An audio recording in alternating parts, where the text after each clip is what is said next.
evening, ladies and gentlemen, and welcome to SSI News on Location. My name is Kristen Denoyer. And I'm Josiah March. The legislators have gotten their bills and have already begun studying.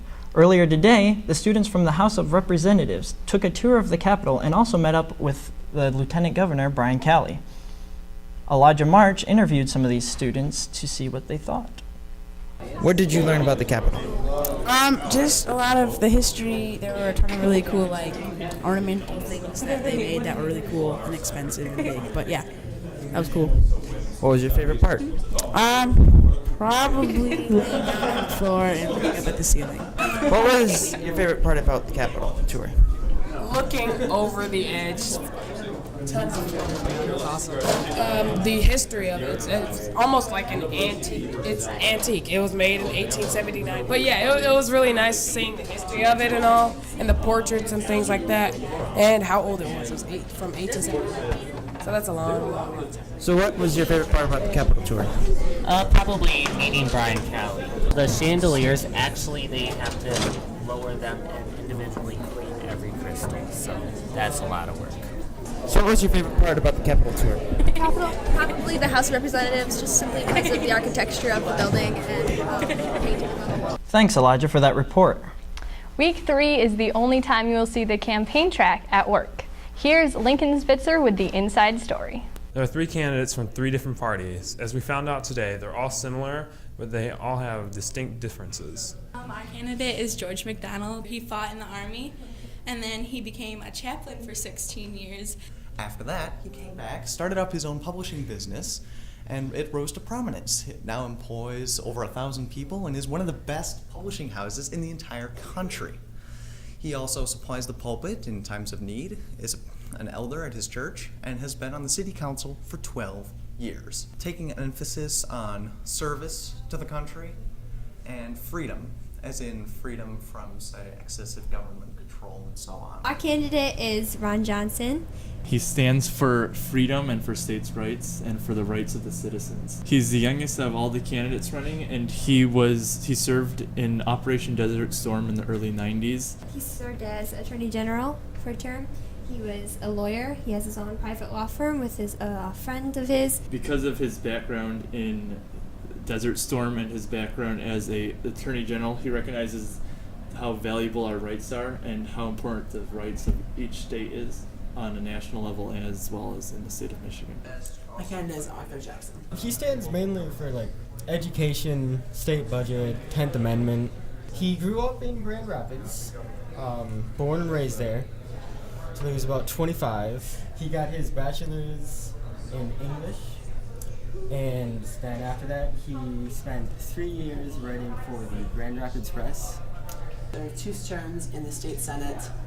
In his last term, he was the chair of the Education Committee. Voting will be Thursday night, and election results will be revealed on Friday.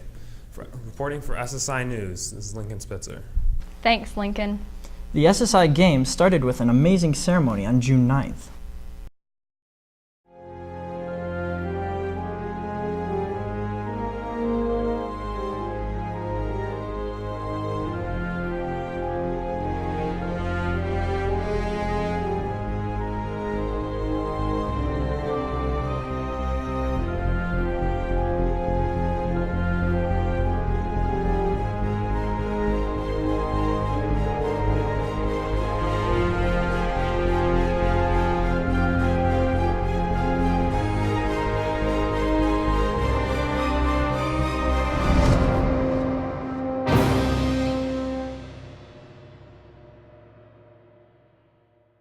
Here's Rebecca Da Silva to tell you all about this week's competition.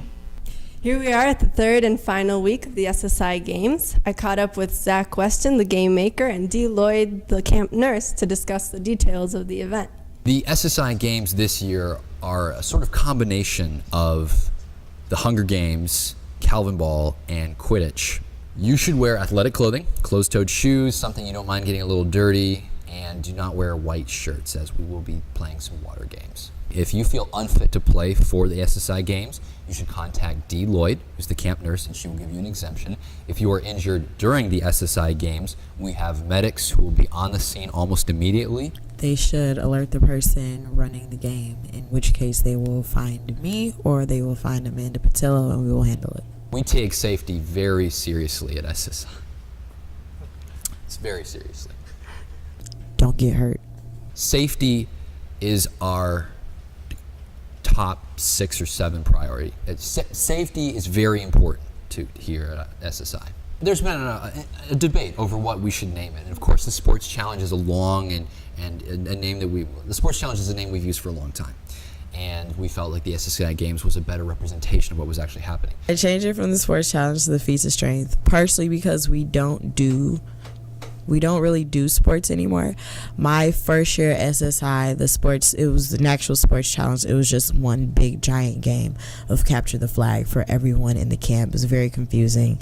It was very boring. The Feats of Strength is a really funny way of thinking about it, but we aren't really doing feats of strength. It doesn't really have any import to what we're actually doing. The SSI Games evokes the spirit of the Olympics. Feats of strength isn't necessarily like lifting weights and throwing logs. It's more of like with the cookie game, it's actually mind over matter, because if you freak out, you'll mess everything up. Okay, we'll just see how it comes to be remembered in the hearts and minds of students.